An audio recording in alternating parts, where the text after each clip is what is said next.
Assalamualaikum warahmatullahi wabarakatuh. Hamdan wa syukran lillah. Rabbi shrah sadri wa yassir li amri wahlul 'uqdatam min lisani yafqahu qawli ya fatah ya ali. Harta adalah rezeki yang paling rendah. Kesehatan adalah rezeki yang paling tinggi.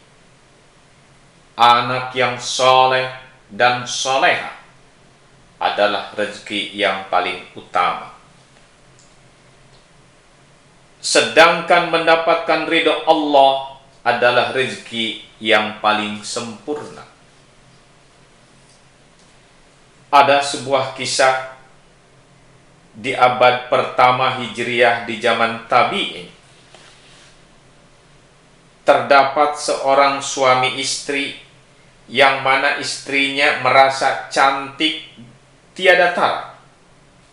Pada suatu hari bercengkrama sang istri dengan suaminya.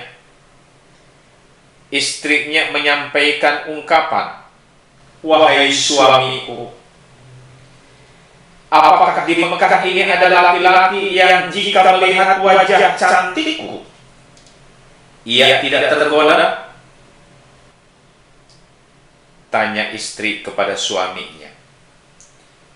Sambil bercermin, ia sangat mengagumi kecantikan yang terpantul dari kacanya.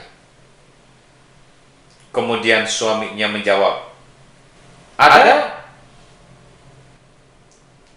Lalu istrinya bertanya, "Siapakah dia?" Suaminya menjawab, "Dia adalah Ubaid bin Umair." Sang istri diam sejenak. Ia merasa tertantang untuk membuktikan bahwa kecantikannya akan mampu menggoda semua laki-laki. "Wahai suamiku, bolehkah aku membuktikan bahwa aku bisa membuat Ubaid bin Umair bertekuk lutut di depanku?" Sang suami terkejut mendengar permintaan ekstrim itu. Tetapi ia sendiri juga merasa rencana istrinya itu adalah untuk membuktikan dan menguji kesolehan seorang ulama bernama Ubaid bin Umair. "Silakan, aku mengizinkanmu," kata suaminya. Setelah merias diri sedemikian rupa, berangkatlah wanita itu mencari Ubaid bin Umair di Masjidil Haram.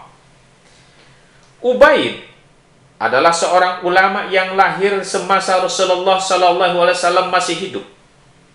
Nama lengkapnya adalah Ubaid bin Umair bin Qatadah bin Al-Laits Al-Jundai Al-Maliki. Beliau wafat pada tahun 74 Hijriah. Saat menjumpai Ubaid, wanita itu berpura-pura untuk meminta nasihat. Sesampainya di sana, wanita itu membuka cadarnya dan menampakkan wajah cantiknya, laksana bening rembulan. "Apa yang kau lakukan?" kata Ubaid melihat kejanggalan wanita tersebut. "Sungguh, aku mencintaimu. Aku hanya ingin jawaban darimu,"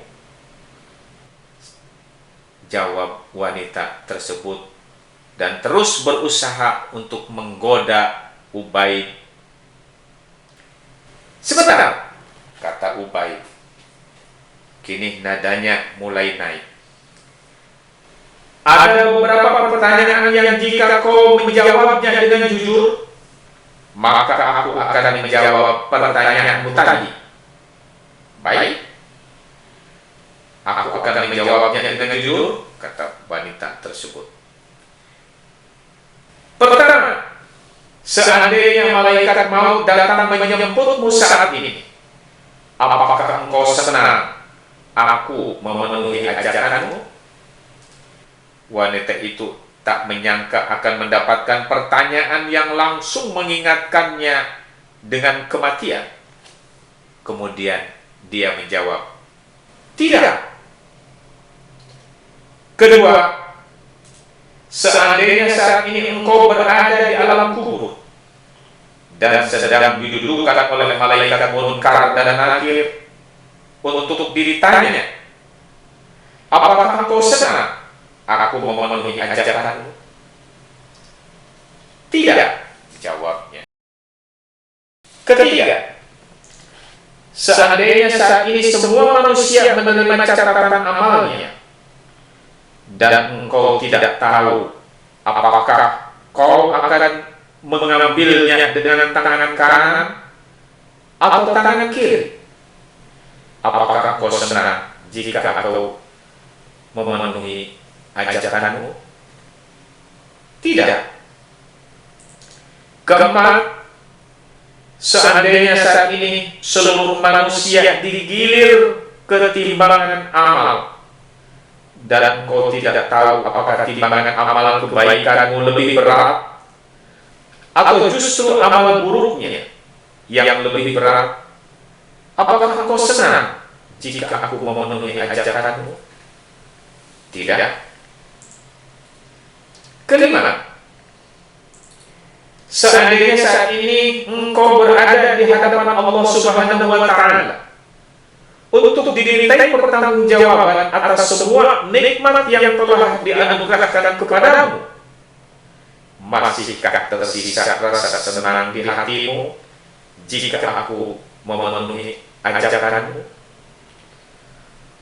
Tidak.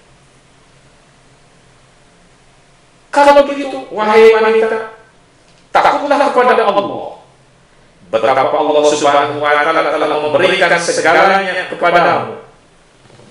Kini dia tak berkuasa menahan air mata. Tadi dia datang ke Masjidil Haram berpura-pura mencari nasihat. Kini ia benar-benar mendapatkan nasihat yang benar-benar menyentuhnya. Sekembalinya dan sesampainya di rumah, sang suami terkejut melihat istrinya bersedih. "Apa yang terjadi, wahai istriku?" tanya suaminya. "Kita termasuk orang yang celaka, wahai suamiku." Kemudian ia mengambil wudhu dan bersolat. Semoga dari kisah yang singkat ini bermanfaat untuk kita renungkan dalam kehidupan kita sehari-hari. Semoga bermanfaat. Akhir kalam. Wabillahi taufiq wal hidayah.